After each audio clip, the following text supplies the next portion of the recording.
Welcome to the last Technical Assistance Live, TA Live session for the 2025-2026 school year.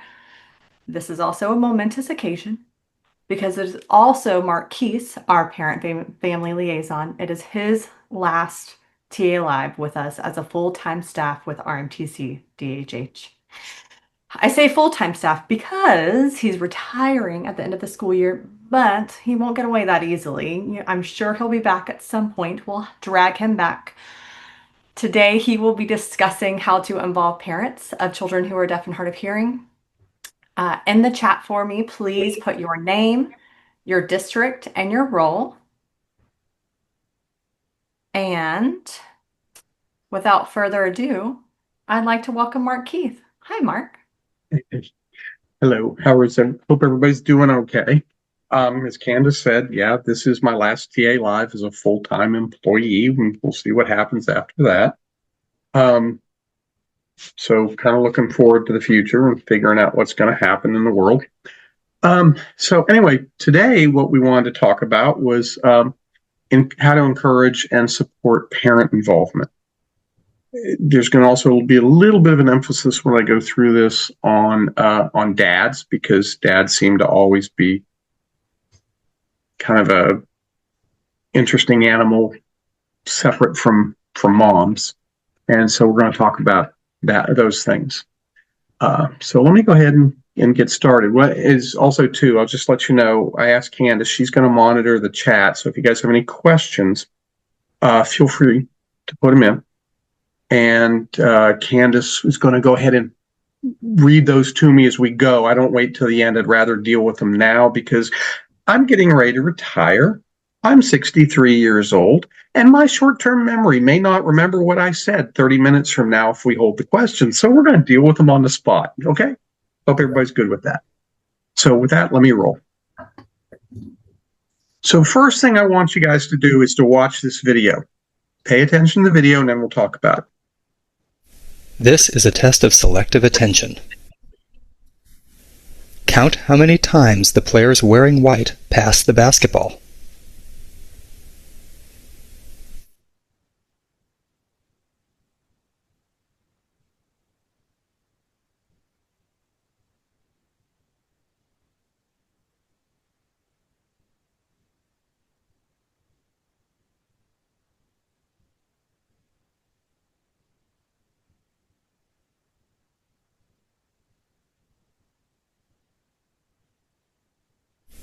How many passes did you count?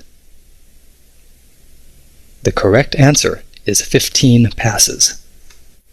But did you see the gorilla?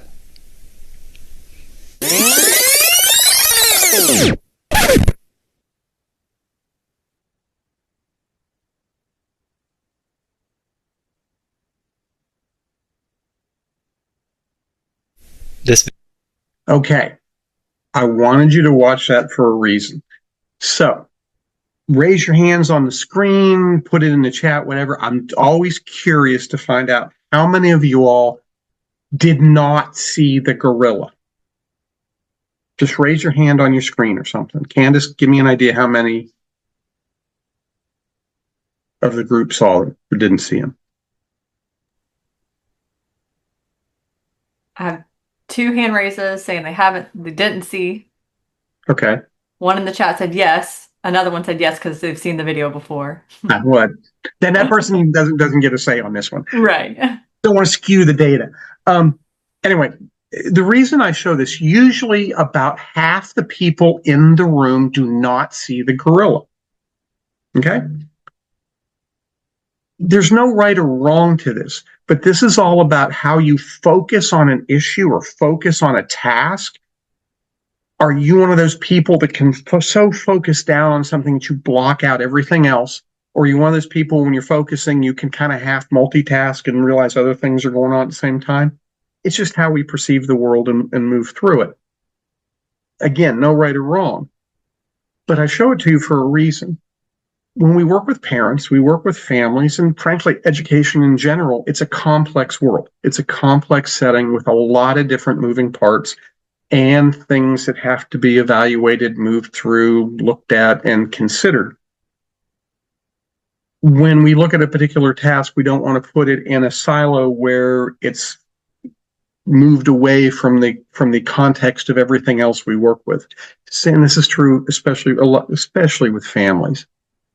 My dad had a saying that he would always tell us: don't lose sight of the forest because of the trees. Don't get so focused on that being a tree and that being a tree and that being a tree that you miss the big picture of what you're looking at, and you lose sight of the whole forest. When we work with families, you've got to see that whole forest. You got to see the big picture. In 20 plus years of working with families, what I find a lot of times is a family will have an issue or concern or a topic or something will be happening, and you get so tagged into that one issue that you suddenly realize this one issue really isn't the problem or the issue. It's a symptom, that there are other issues and problems that are far different or bigger, or maybe just having an impact on the situation where you're seeing that symptom, and where the family's locked down on that as a concern or a problem. As a professional, I'm trying to look at that from a perspective of why is that happening, what's going on, and trying to see that bigger picture.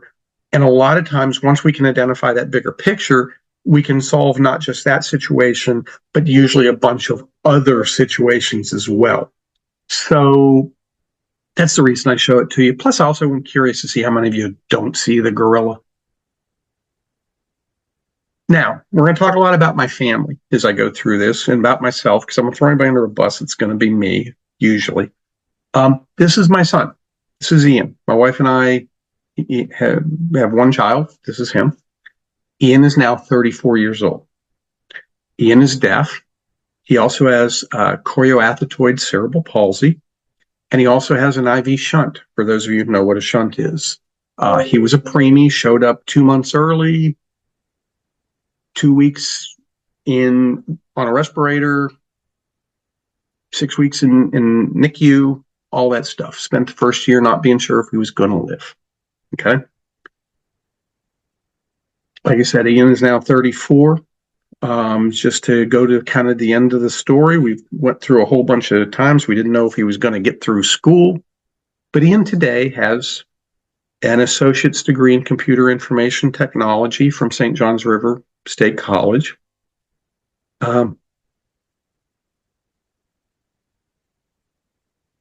He has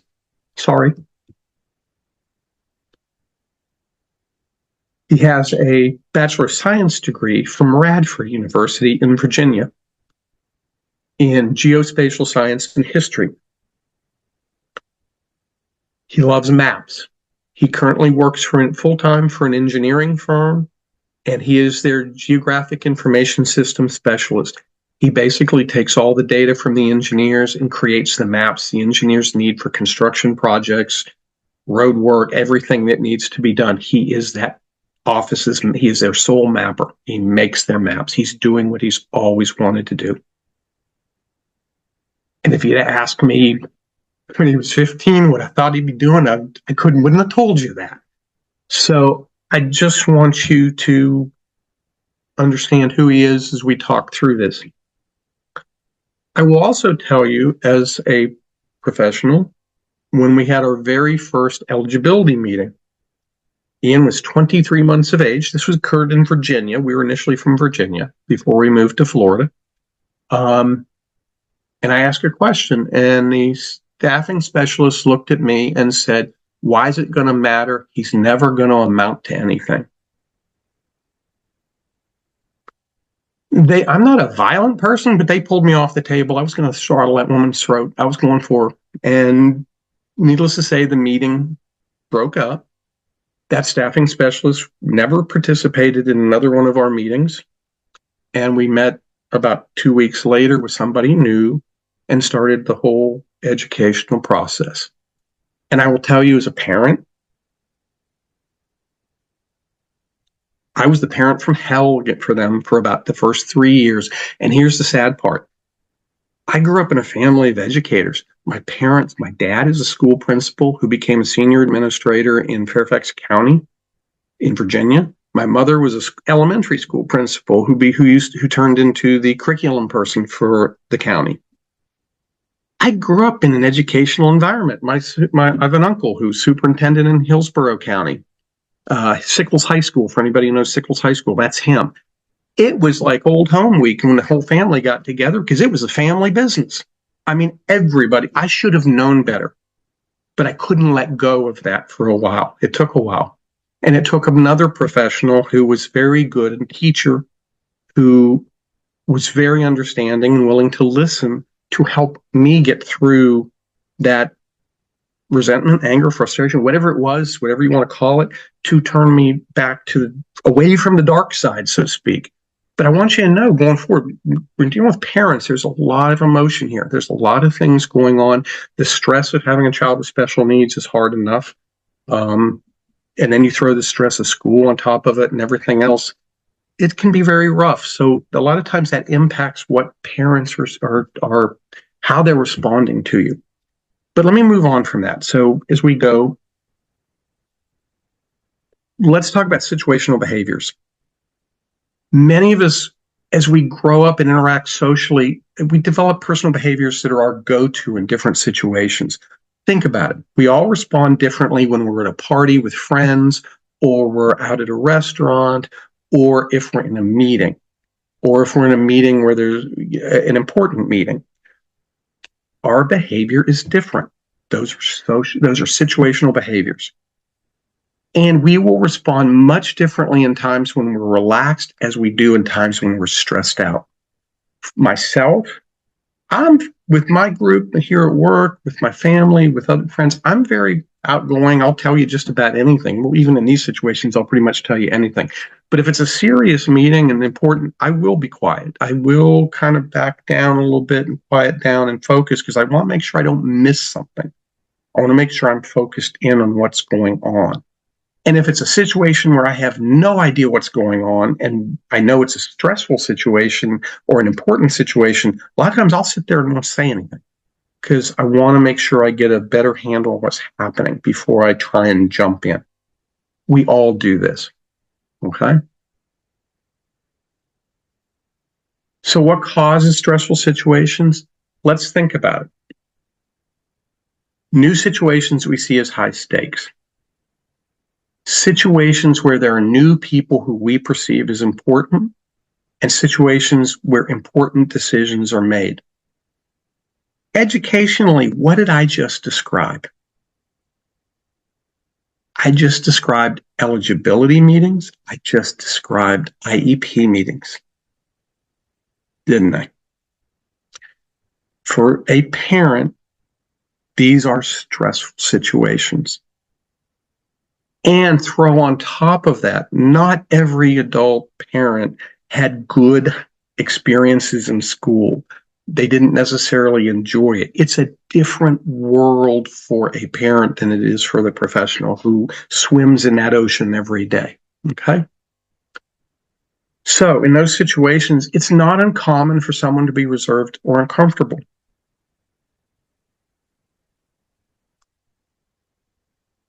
Another concern, and this is a huge one for dads. I'm going to tell you this right now. It is a huge concern for dads, for moms too, but especially for dads. We are concerned. We all have concerns and fears about failure. And that may be failing ourselves by not being able to do the thing we think we need to be able to do to help our kid, or failing others and fail our spouse or fail our child.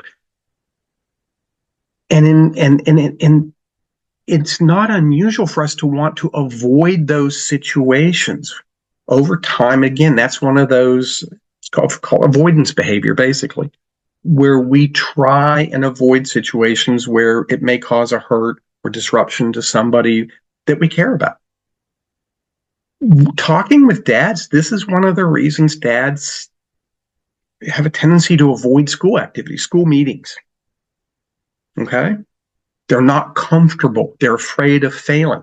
Guys are brought up, a lot of us are brought up to take care of our families, make sure that there's, that there's food on the table, that there's a roof over our heads, that we're not worrying about the bill collector at the door, all those things, those kind of things. This is one of those things that's very hard for us to control. So for a dad, this is even more stressful than I think it is a lot of times for moms. What I'll tell you in my wife, for anybody who knows me,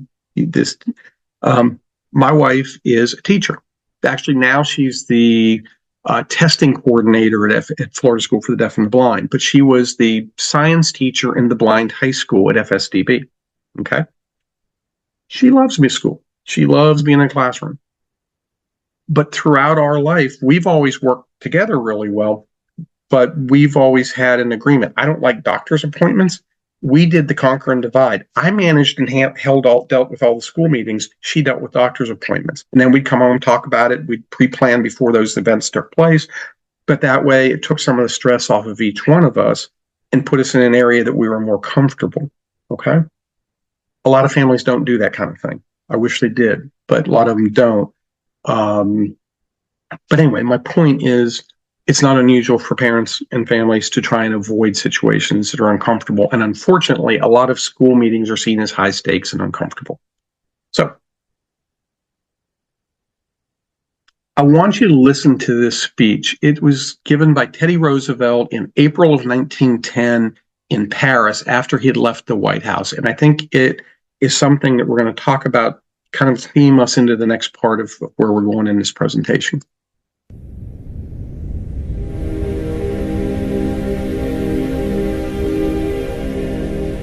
The poorest way to face life is to face it with a sneer. There are many men who feel a kind of twisted pride and cynicism. There are many who confine themselves to criticism of the way others do what they themselves dare not even attempt. There is no more unhealthy being, no man less worthy of respect than he who either really holds or feigns to hold an attitude of sneering disbelief toward all that is great and lofty, whether in achievement or in that noble effort which, even if it fails, comes to second achievement. It is not the critic who counts, not the man who points out how the strong man stumbles,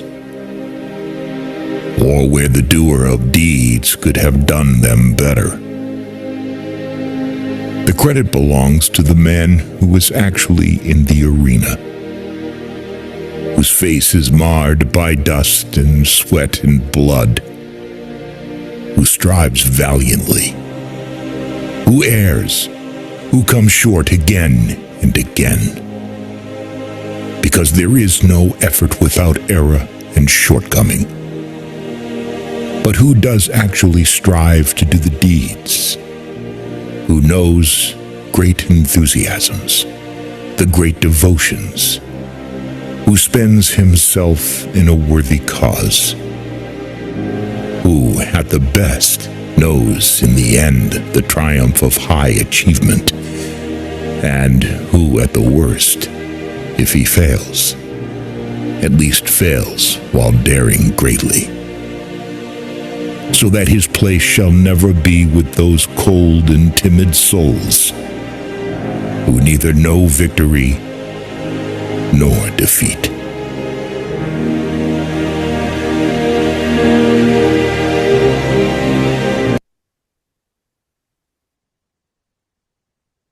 The reason I show that to you is I do think a lot of families I've seen, I've worked with over the years, my family, we're not always successful. We're not always at where we need to be. We're not always at the meeting, maybe. We're not always making things work the way they should be. And sometimes the perception is maybe that I don't know, that they don't care, they're not trying, or they're focusing on the wrong things. But in a lot of the families that I've seen and dealt with over the years, they are trying. they're giving it everything they possibly can to make sure that they've got a roof over their heads, that the child is provided for, there's food on the table, that the bills are paid, and as much as possible that the educational process is working for them, and that life in general is working for that child. I see a lot of these families as that man in the arena that Teddy Roosevelt talked about, that they're fighting the good fight. It may not always be obvious. And, when you look at some of the families that you're going to deal with, some of them, we're talking, if you remember your sociology, Maslow's hierarchy of needs, they're just trying to survive on a day-to-day basis. And things don't happen that aren't immediate. Things that like we were talking, food, bills, roof, shelter. Be aware of that and give some grace to them. So when we talk about this, it leads us into understanding perspectives. There was a line I heard in Ted Lasso. I don't know if any of you watch Ted Lasso. They attributed it to Walt Whitman, but I don't think Walt Whitman actually said it. I can't find it anywhere. But it was, be curious, not judgmental. I don't know who said it, but whoever did, that's one of the best lines I've ever heard, and it means a lot. To tell you a story, years and years ago, I was probably 2-3 years into this job, and I was talking to a teacher about a family, and this particular teacher wasn't particularly happy. And she looked at me and said, well, why don't they just move if they want a good education? Go to somewhere where they can. If they do, they should just pick up and move if they really cared. And I'm like, it was one of the few times in my life I've been totally silent because I didn't know what to say. I didn't know how to respond to that, because I'm like, how because they're not getting what they should be getting in this particular situation. You think they need to just pack up everything and move? It was like it was the parents' fault because they didn't just leave that particular county. That teacher's long retired, long gone, years and years ago. So not there anymore. But she was being very judgmental instead of being curious. And I'll tell you what, there is a pantheon in my family's world of teachers, 3 of them in particular, that stand with the gods of eternity for us in terms of education. One was a woman by the name of Carol Granger, early intervention specialist, who helped us, particularly with the CP. It was funny, deafness didn't really worry me. My best friend's older brother was deaf. He went to high school. He played sports. He went to college. He did all that, no issues. He got married, had a good life. It was the cerebral palsy that was my fear, okay? She helped us through that. I won't get into all the whole story with that, but she helped us through that understanding of that. In middle school, and when Ian was in elementary school, there was a middle school teacher. Her name's Pat Trice, who just took all the parents under her wing and was there when we needed to talk, needed somebody to listen, and she was curious as to what was going on and why. She wasn't judgmental. She tried to help us work through the problems. That just nurturing soul. Pat went on to become the president at Virginia School for the Deaf and the Blind. I think she retired last year or the year before last. She's number 2. And the third one is, I don't know if anybody's on from FSDB, but Scott Traybaugh, who was Ian's 6th and 7th grade reading teacher. Who Ian and him would go round and round at each other. And Ian would be like, I can't do this. It's too hard. And Scott would be like, you can read, you're going to read, and we're going to do this. And he just, no matter how frustrated Ian got about it, didn't let that get to be a problem and just kept encouraging, pushing, understanding, and moving him forward. I will tell you that when Ian, and I truly believe that man got into college. He's the reason Ian got to college. And when Ian became an Eagle Scout in high school, he was, I think, a sophomore in high school when Ian became an Eagle Scout. There was one teacher he wanted at that ceremony. It was Scott Trabaugh. Those three teachers. And I will tell you, as I've done this job, I try to want it for parents. I want to be that person for somebody somewhere in the world. I don't know if I have. I hope so, but we'll see. I don't know. But it's understanding where the parents are coming from and understand the family's perspectives on its place and about the situation may be very different from yours if you're looking at it strictly from an educational perspective. They're putting that educational world into that whole realm that they live in and trying to make it all fit together and realize that because part of that too is realizing that their view of the world and problem solving may also be very different from yours. Which leads us to the point that sometimes a lot of this is just trying to find a way to meet somewhere in the middle, to find that happy place where everybody can live what's happening. It may not be the perfect way in your mind. It may not be the perfect way in their mind, but it's engaging in that conversation to find that middle ground, that happy place where everybody goes, okay, I think we can make this work. And sometimes that takes time. So anyway, that's something for you to think about when we talk about perspectives. And on perspectives, let's see if you guys have ever had this kind of conversations. It's just, there's all this pressure, you know? And sometimes it feels like it's right up on me and I can just feel it, like literally feel it in my head, and it's relentless. And I don't know if it's going to stop. I mean, that's the thing that scares me the most, is that I don't know if it's ever going to stop. Yeah. Well, you do have a nail in your head. It is not about the nail. Are you sure? Because, I mean, I'll bet if we got that out of there... Stop trying to fix it. No, I'm not trying to fix it. I'm just pointing out that maybe the nail is causing... You always do this. You always try to fix things when what I really need is for you to just listen. See, I don't think that is what you need. I think what you need is to get the nail See, you're out. not even listening now. Okay, fine. I will listen. Fine. It's just...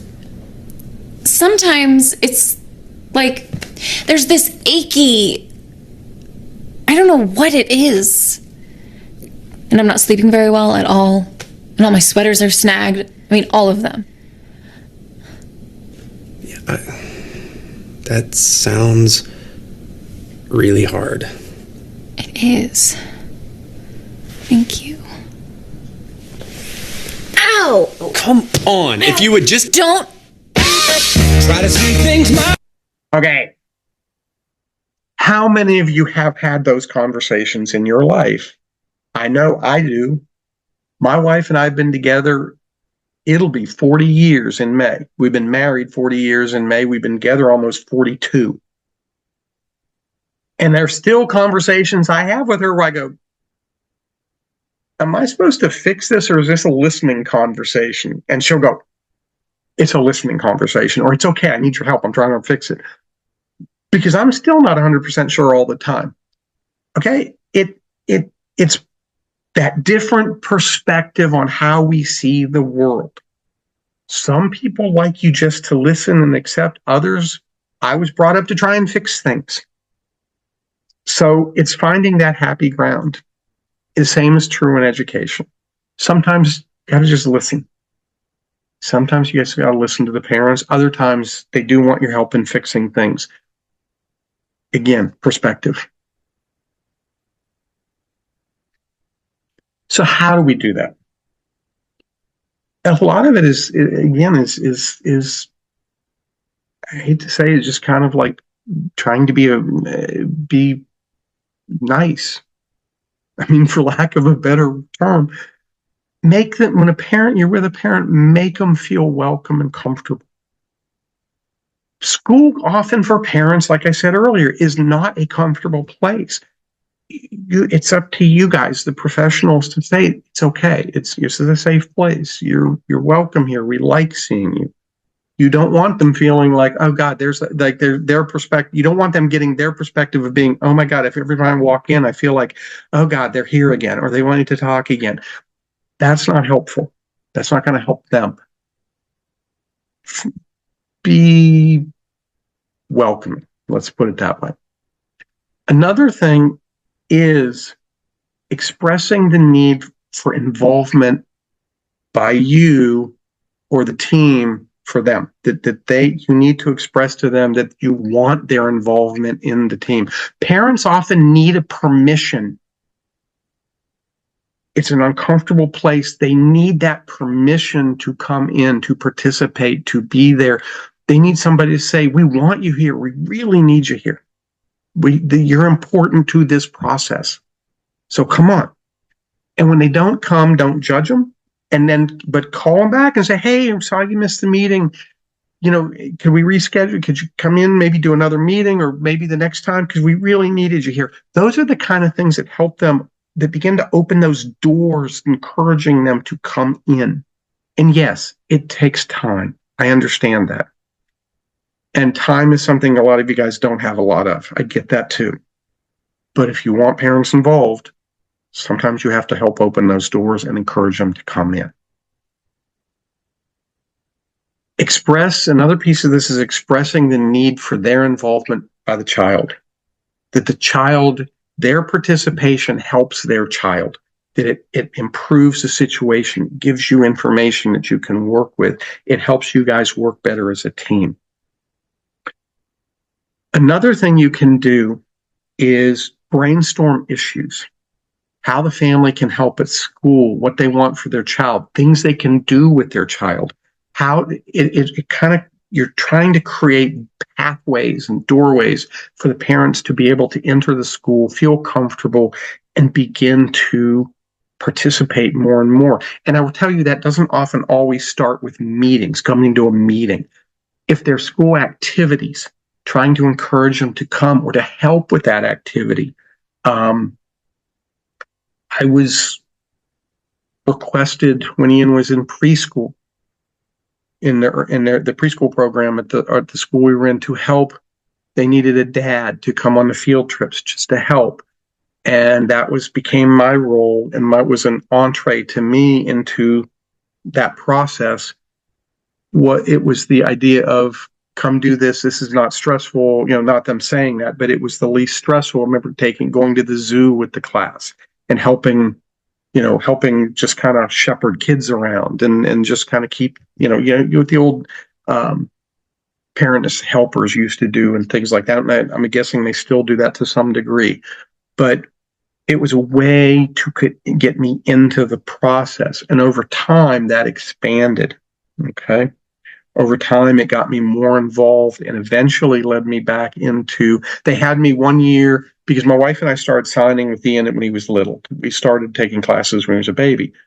One of the things that happened is I was asked to help out by being, for the couple of the classes, by being the deaf Santa Claus one year. Okay, I can do that. It's for the kids. I can sign. And I was deaf Santa at the school. Things like that. It created connections with the staff. It created connections. It created comfortability for me with working with people, other people in the school system. It developed doors that allowed me to be more open with what I've had to talk about or feel comfortable talking about with staff, because I was seeing them in other situations. Familiarity. It created familiarity, which then paved that road to open up the door for meetings, for more participation, better participation in meetings.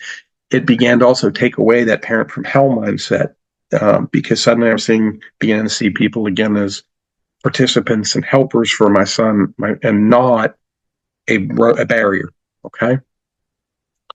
One of the things also too was brainstorming issues on how to get more involved with a child, more involved with the kids, because the more involved your family and the parents are with kids doing things, the more it also rolls over out of that social environment into the world. In my world, for instance, and just to explain, in my world, when I was a kid growing up, my dad, I played sports. I played sports from the time I was little up through college.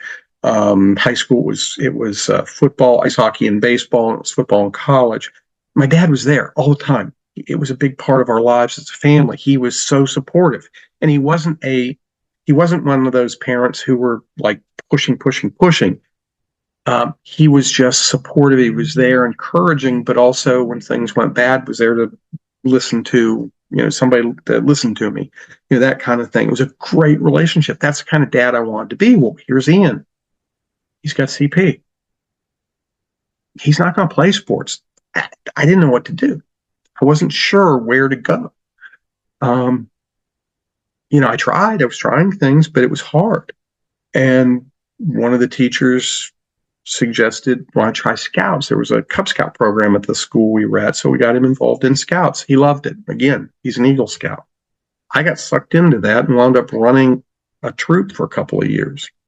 And it was fun. But scouting was never my thing growing up. It wasn't my world. But I did it for Ian, but the troop was involved with the school, the pack, and then the troop was involved with the school. And it was another entree, another doorway into involvement with school. Another thing that came along was somebody suggested therapeutic horseback riding, which was something that I was like, what? And they're like, yeah, and we discovered at the zoos that Ian had absolutely no fear of large animals. Whole different story. They said, that's not a bad idea. So we signed him up, got him into a therapeutic riding program where there was a therapist, a physical therapist on site, and they would work him through. And I really think that had a lot to do with him walking. Ian didn't walk till he was 7. He used a walker, a walker from the time he was about 3, 4 till he was about 7. But he began walking independently as a 7-year-old. But I really attribute a lot of that to the exercises and therapy with the horseback riding that they did. But I would go and I would help and I'd assist and find things to do. And but it also got me involved with Ian more and more, which of course carries over to school as things went on, the need to be there. I just remember going down the road, and he and I would go as an hour trip. We'd stop and get donuts and sodas for breakfast. Yeah, don't judge.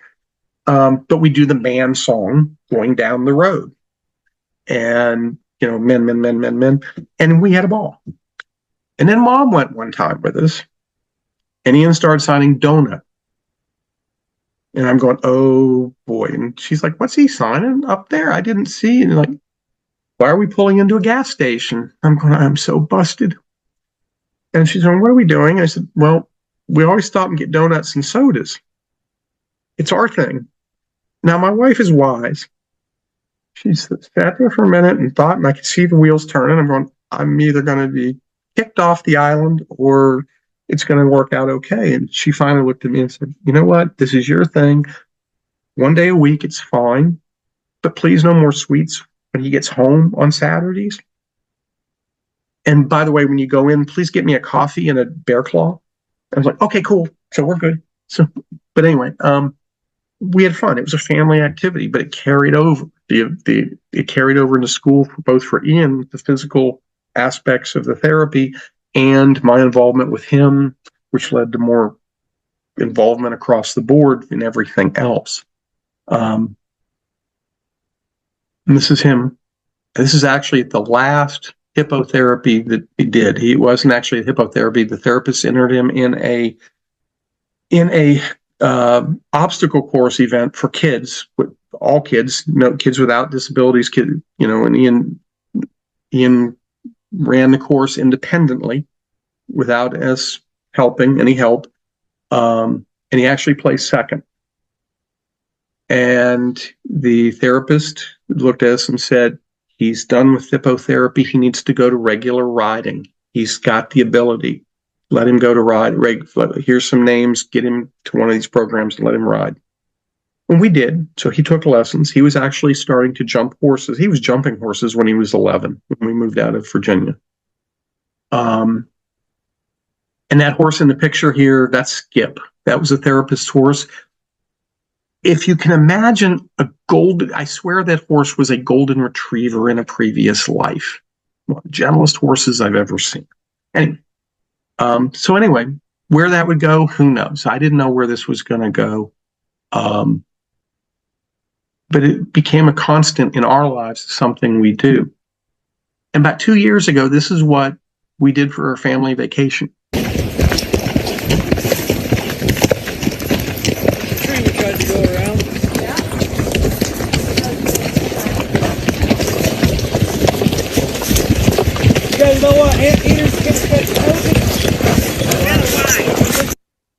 That's Ian, by the way, right there. We did a pack trip in the backcountry of Yellowstone National Park. We were 50 miles up in the backcountry off the road. Only way in or out was by horse, foot, or helicopter in an emergency. And we were in places that the rangers told us maybe 10 or 12 people would get to in a year. And it was fantastic.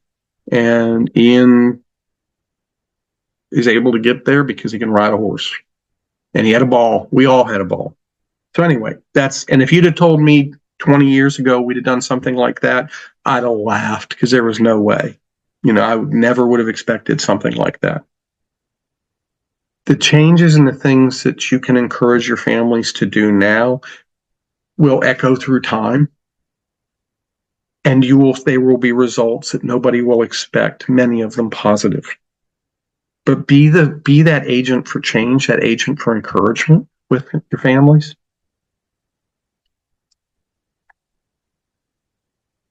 So express the importance of the parents to the child and to the educational process.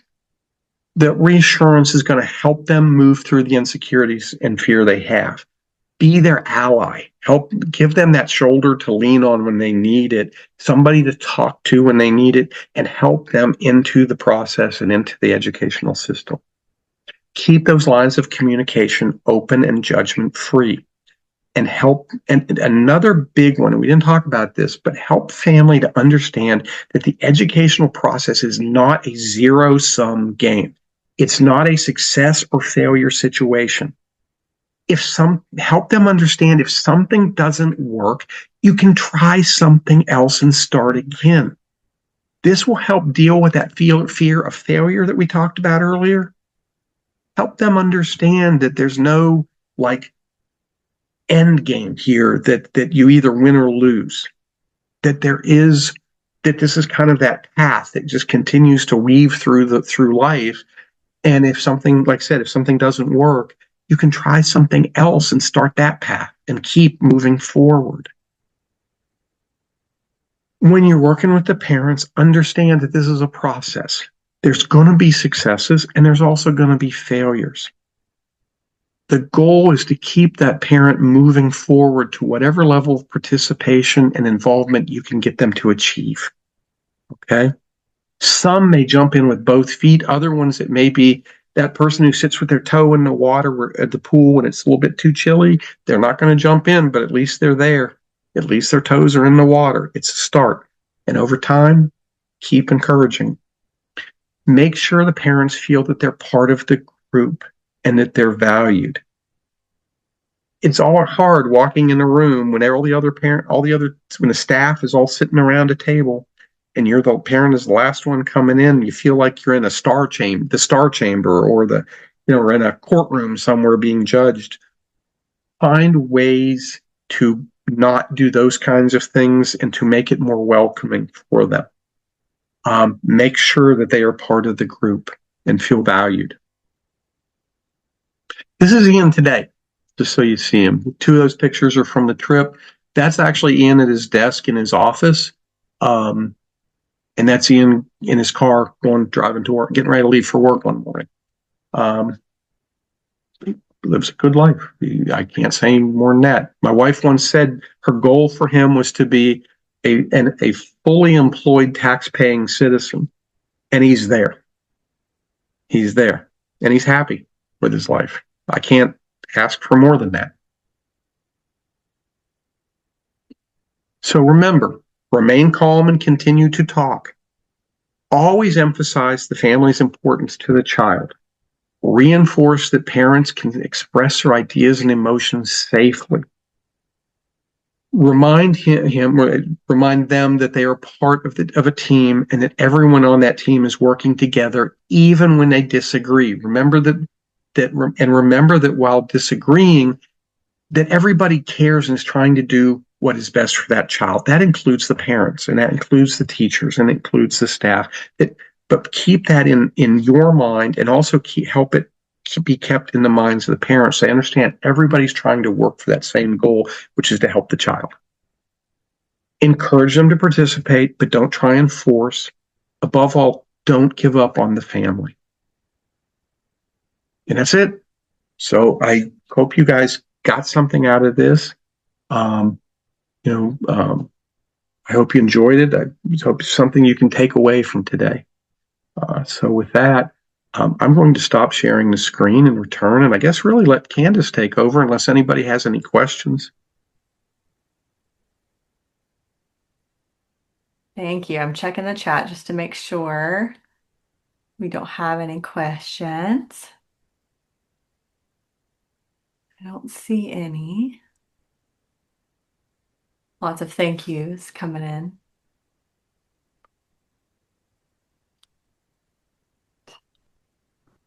I'm going to share my screen too.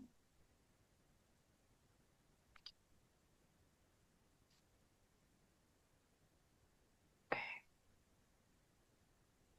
All right. Thank you, Mark. Sure. Always happy.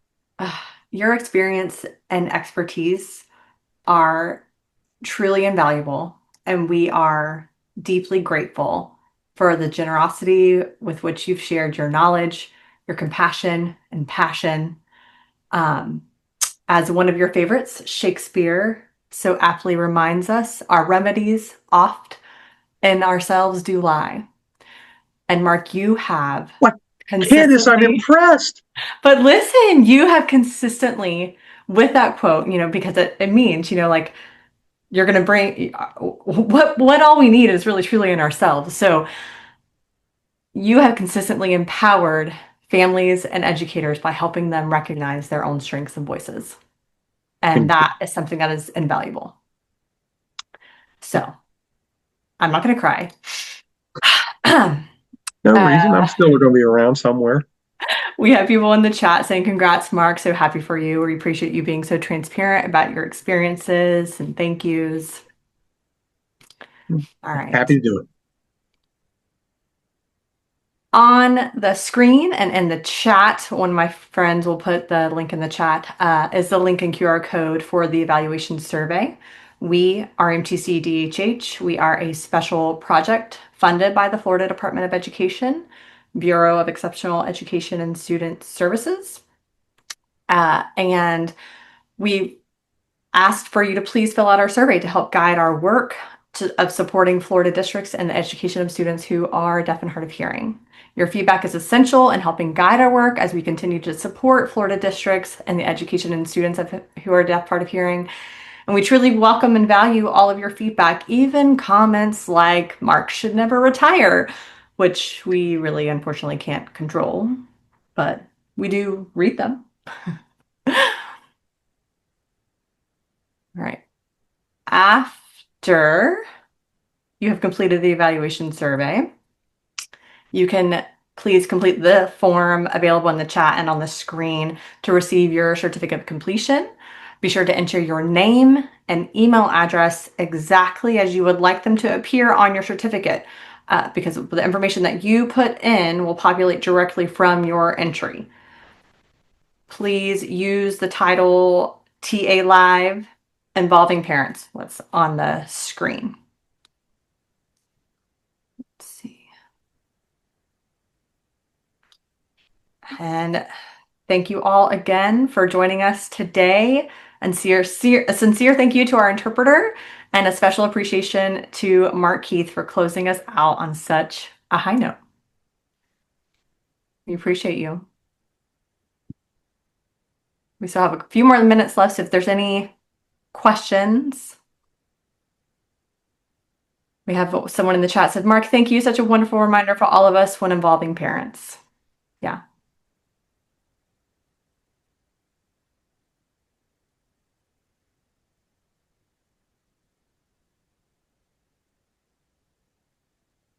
Thank you, friends. Thank you for being here. Have a happy summer, and we'll see you next school year if we don't see you before the end of the school year. And by we, I mean me and my other people on the screen, not Mark, because he's going to be living his best life, best retired life. Going to be working on it.